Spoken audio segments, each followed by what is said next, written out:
After outflows of sewage, often we see it in the trees where you've rags, you've loo roll and sanitary ware clinging to the trees. It's quite disgusting, really. And we've seen a stoma bag and we've seen a poo tide mark on a swan, which swam through poo, and it's got a brown tide mark like you get on the bath. Swimming with their heads just above the water because this is what lurks beneath. 825 sewage discharges into English rivers every day.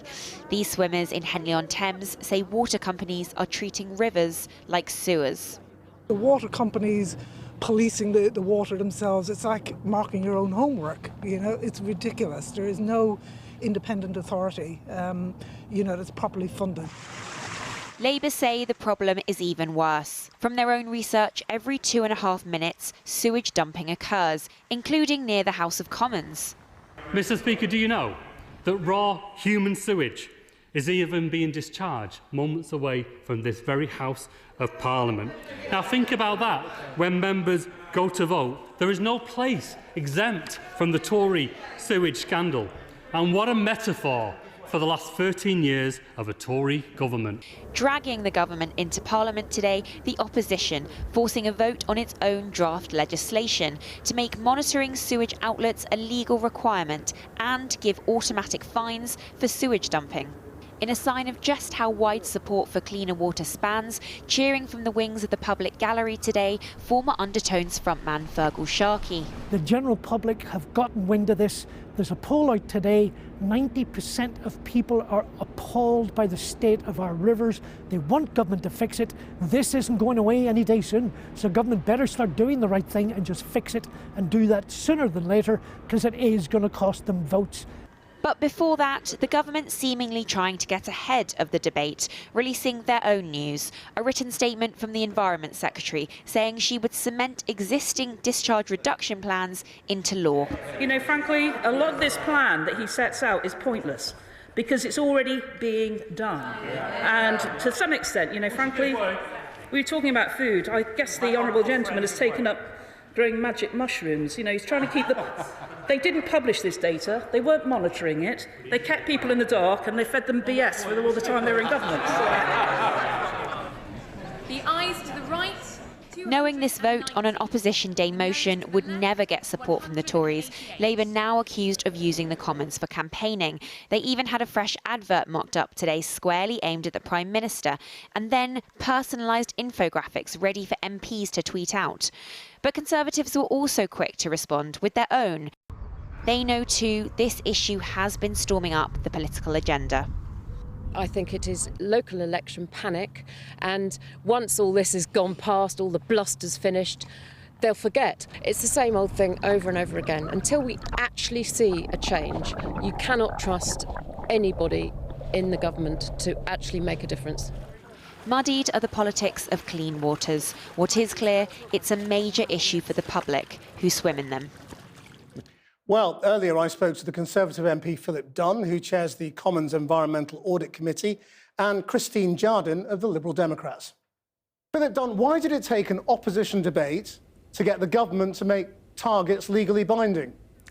Well, the government has done an enormous amount over the last year in particular and published the Plan for Water, which is a really comprehensive attempt to get on top of this issue of the terrible sewage discharges that we've seen and were aware of, actually thanks to the Conservative government insisting on monitoring taking place across the entire water company estate. Yeah, but it's only today that they've acted to make it legally binding. Yes, well, when Labour came up with the idea and you didn't want to go along with that. Today has been a complete car crash for Labour.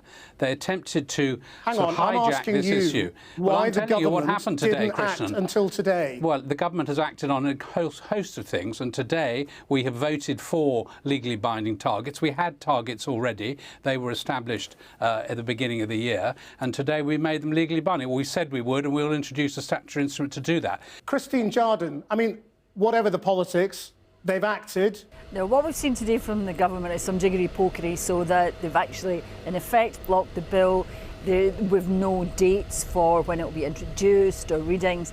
And we can't get away from the fact that they've been forced into doing anything. This is all about posturing ahead of the local elections next year. Christine wasn't even in the debate today. She didn't participate, and the Liberal Democrats abstained. They didn't even vote for this issue. They voted against putting on legally binding targets, and then they abstained on the substantive motion. Well, Christine Jardine, why didn't you vote? What we have been doing for the past year is drawing the government's attention to this. And what we didn't like today was the government's jiggery-pokery and their attempts to weasel out of actually doing what the Labour Party wanted them to do, which was say when there would be a bill, what it would say, and how quickly it would go through Parliament. They haven't done any of that. Isn't the politics around all this pathetic? I mean, people want this problem sorted. I agree. I think your viewers will just will be amazed that Christine has the brass neck to say what she's just done. I mean, what's been happening over the last year, and frankly, my committee, the Environmental Audit Committee, did a huge amount of work to help improve the Environment Bill that came in 18 months ago now, where we introduced water quality monitoring of our rivers. That will come into effect over the next pricing period. The government then responded to that by a £56 billion capital investment by water companies through the sewage discharge reduction plan. That is real. You know, for all Christine's yes, but as Christine Jardine says, you haven't got, you've got 20 years of this sewage going into the rivers. No, it's been going on. It's been going on. This target is nonsense. No, it's not. It's been going on for 60 years. The lack of investment underground compared to the development overground. Why didn't you do something before now? Well, we have been doing. It's gone on for 60 Christine, years. we have been doing things, as you rightly know, but you seem to deny. What you've been doing is putting up blue plaques claiming that Conservatives have voted to dump sewage, knowing full well that we have not voted to dump sewage. And today we have voted to introduce legally binding targets, and you abstained.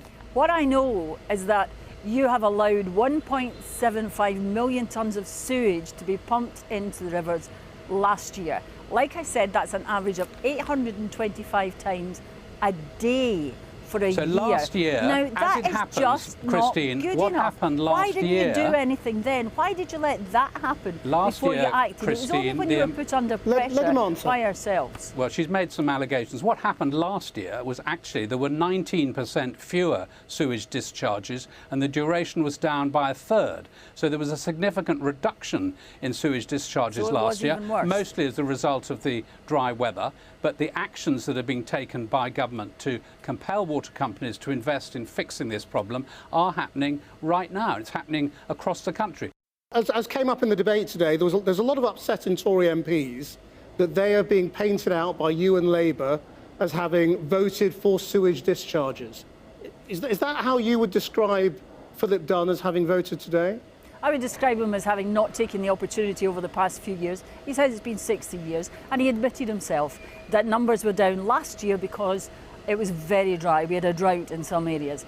How I would paint them is not having done anything to prevent sewage being dumped at the levels that it was and protect all of us, including their own constituents, from having to swim in that, which people were doing because they didn't know the scale of the problem. That's what I think so many people find distasteful. And Philip Dunn, for all the reductions you claim, the fact is we've all seen it for ourselves. Yeah. You see this stuff going into the river, it's disgusting.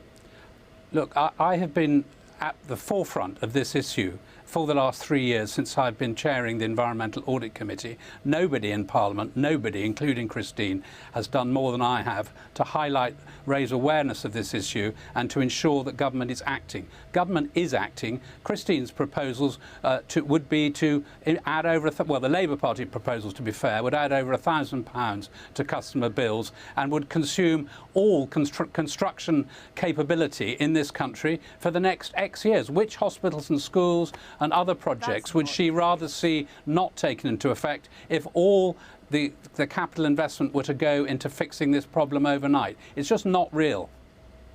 And well, go on, Christine. I was only going to say there's two things there. The government has been happy to see the water companies rake in profits, should use some of that. And maybe so many people wouldn't be going to hospital if they weren't swimming in rivers that were polluted by sewage. There's no evidence of that, Christine. Well, there we must leave it. Christine Jardine, Philip Dunn, thank you very much.